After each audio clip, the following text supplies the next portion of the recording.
9-এ উঠছো, তোমার একদম প্রথম থেকেই ম্যাথের প্রিপারেশন কিরকম হওয়ার দরকার সেটা নিয়ে আজকে কথাবার্তা বলবো, ঠিক আছে?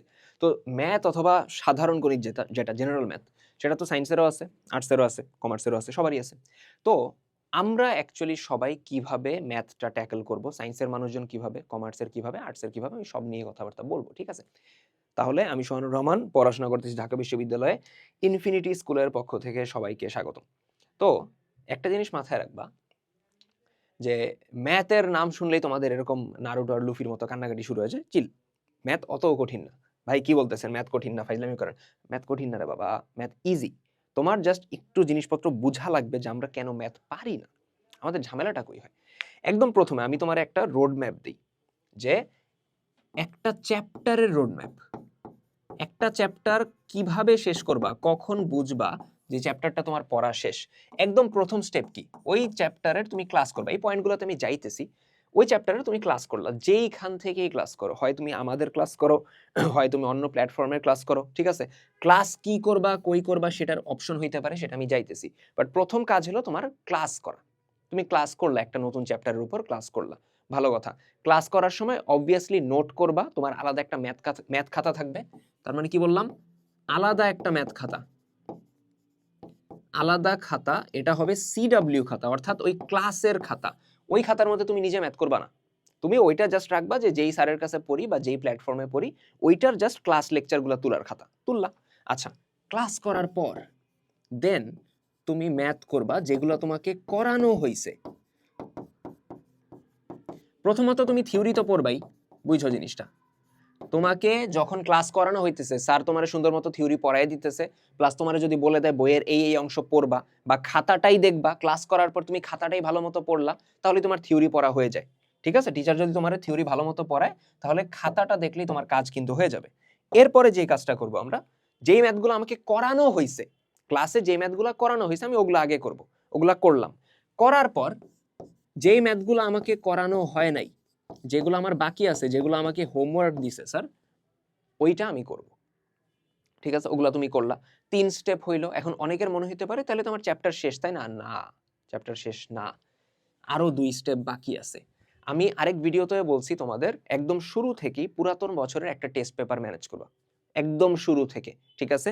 তোমার 9-10 এর একদম শুরু থেকে তুমি একটা টেস্ট পেপার ম্যানেজ করলা, কোনো ভাইয়া আপুর থেকে নিলা, নীলক্ষেতে পাওয়া যায়, তুমি কিনলা, পুরাতন বইয়ের দোকান থেকে কিনলা। ওইখান থেকে তুমি সিকিউ প্র্যাকটিস করবা, ওই চ্যাপ্টারের সিকিউ, পুরাতন বছরে বোর্ডে যে কোয়েশ্চেনগুলো আসছে, অথবা টেস্ট পরীক্ষার প্রশ্ন একটা করলেই হয়েছে, অথবা গাইড কিনবা, তো গাইডেও সিকিউ আছে, ঠিক আছে? করলা। করার পর দেন তুমি এমসিকিউ করবা। এমসিকিউ কই থেকে করবা? তোমার গাইডে এমসিকিউ আছে, তাই না? তোমার টেস্ট পেপার নিতে পারো, ওইখানে এমসিকিউ আছে, যেইখান থেকে নাও না কেন। আমাদের কিউএন এর তোমার এমসিকিউ প্রিপারেশনের বই আছে, তুমি যেখান থেকে নাও, বাট তোমার এমসিকিউ করা লাগবে। করলা। এই কয়টা স্টেপ করার পর দেন তুমি বলতে পারবা তোমার এই চ্যাপ্টারটা শেষ। দেন লাস্ট স্টেপ, যেটা হলো আলটিমেট, যেটা দিয়ে তোমাকে জাজ করা যাবে, সেটা হলো এক্সাম। ওই চ্যাপ্টারটার উপর একটা এক্সাম দাও, যদি 90% মার্ক উঠাইতে পারো, ডান, বলবো যে চ্যাপ্টারটা করা শেষ। ধরতে পারছি? এইভাবে আমরা বুঝবো যে একটা চ্যাপ্টার আমার করা শেষ হয়েছে। এখন আমি এখানে কিছু জিনিসপত্র বলে দিই যে ম্যাথ করার ক্ষেত্রে এইগুলো তোমার হেল্প করবে। প্রথমত, থিওরি পড়ার বিকল্প নাই। তুমি যার ক্লাসই করো না কেন, কার ক্লাস করবা, তোমার এখানে অপশন কি কি থাকতে পারে। হইতে পারে তুমি অফলাইনে কোনো টিচারের কাছে পড়তেছো, যেটা অবভিয়াসলি আমরা করতাম। তোমার যদি এভেলেবল ভালো টিচার থাকে এলাকায়, তুমি তার কাছে অফলাইনে পড়তে পারো। আচ্ছা, এই বাদে তুমি অনলাইনে ফ্রি ক্লাসেস দেখতে পারো।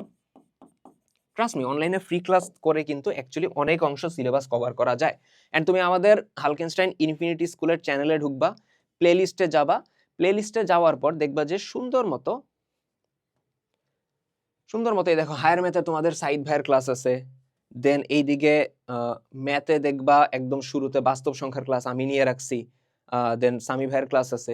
যার ক্লাসই করো না কেন, আমাদের ফ্রি ক্লাসেস কিন্তু অ্যাভেলেবল আছে, এন্ড এই জিনিসপত্রগুলো আপডেট হইতে থাকবে। আচ্ছা, এই বাদে অথবা তুমি যদি চাও আমাদের কমপ্লিট একাডেমিক প্রোগ্রাম, তুমি যদি এসএসসি 28 হও, 27 হও, যেই হও না কেন কেন আমাদের এজ কোর্সে গেলে সুন্দর মতো দেখবা পুরা সুন্দর মতো সাজায় কোর্স দেয়া আছে, ঠিক আছে? তো তুমি যেখান থেকে করতে চাও করতে পারো। এই জিনিসপত্রগুলো করলে আমরা বলতে পারতেছি যে ম্যাথ আমার একটা চ্যাপ্টার হইতেছে। এখন প্রথম কথা, থিওরি পড়বা, থিওরি পড়ার বিকল্প নাই, মাস্ট থিওরি পড়াই লাগবে। সেকেন্ড, ম্যাথের যখন প্রতিটা লাইন করবা, প্রতিটা ক্যালকুলেশন করবা, try to make sense of it, যে একটা ক্যালকুলেশন আমি করতেছি, কেন করতেছি। তোমাদের সমস্যা হলো তোমরা ক্যালকুলেশন করো বাট বুঝো না যে কেন করতেছো, এই জন্য ম্যাথ কঠিন লাগে। বাট তোমারে যখন বোঝানো হবে যে এই লাইন থেকে এই লাইনটা কেন হয়েছে, আমরা এখানে উপর নিচে 2 কেন গুণ করতেছি, 2 সাইডে কেন বর্গ করতেছি, তখন তুমি অ্যাকচুয়ালি বুঝতে পারবা যে আচ্ছা ম্যাথ অ্যাকচুয়ালি অত কঠিন না। থার্ড স্টেপ, সূত্র শুধু পড়বা না বা মুখস্থ করবা না, সূত্রের ডেরিভেশন দেখবা, যে একটা সূত্র আসলো, একটা সূত্র কেন আসলো, কিভাবে আসছে, এই সূত্রটার বেসিসটা কি। বুঝা গেছে? ফোর্থ, প্রতিদিন ম্যাথের জন্য সময় রাখা। এখন এটা যারা সায়েন্সের মানুষজন আছো, এটা প্রতিদিন না, অ্যাকচুয়ালি সায়েন্স অথবা নন সায়েন্স, ঠিক আছে? আমি নন সায়েন্সের ক্ষেত্রে একটু ডিফারেন্ট বলবো। সায়েন্সের মানুষজন, তোমাদের আবার হায়ার ম্যাথ আছে, তো তোমরা উইকে 3 থেকে 4 দিন অ্যাটলিস্ট ম্যাথ নিয়ে বসো প্রতি সপ্তাহে, ঠিক আছে? আর নন সায়েন্সের মানুষজন, তোমরা উইকে অ্যাটলিস্ট 5 দিন বসবা ম্যাথ নিয়ে, মাস্ট। কারণ নন সায়েন্সের মানুষজন তোমরা সাধারণ গণিতে বহুত প্যারা খাও, তো এই কাজটা করা যাবে না। আমরা টাইম দিব না, 1-2 দিন বসতেছি, পরীক্ষার আগে পড়তেছি, দেন তুমি কমপ্লেন করতেছো যে ভাই আমার তো ম্যাথ হয় না, আমি ম্যাথে পাস করি না। তাহলে কেমনে হয়? জিনিসটা ফেয়ার হলো না তো, তাই না? বুঝা গেছে? এন্ড বাদ বাকি এগুলো বলে দিছি, টেস্ট পেপার এন্ড এমসিকিউর কথাটা বলে দিছি। টাইম ম্যানেজমেন্টের যে ব্যাপারটা, এটা ক্লিয়ার হয়ে যাবে এক্সাম দিলে। যত বেশি এক্সাম দিবা, তত বেশি তোমার টাইম ম্যানেজমেন্টের কনসেপ্টটা ক্লিয়ার হবে, যে আমি পরীক্ষার হলে কিভাবে আমার টাইমটা ম্যানেজ করতে পারতেছি, ঠিক আছে? তো এই জিনিসপত্রগুলো যদি মেইনটেইন করো, তাহলে দেখবা যে তোমার শুরু থেকে ম্যাথরে কঠিন লাগতেছে না, ম্যাথ খুবই ইজি। অ্যাকচুয়ালি জেনারেল ম্যাথ খুবই ইজি, ঠিক আছে? তো ইনশাল্লাহ আরেকদিন আরেকটা ভিডিওতে দেখা হবে। তার আগ পর্যন্ত পড়াশোনা করতে থাকো। আল্লাহ হাফেজ।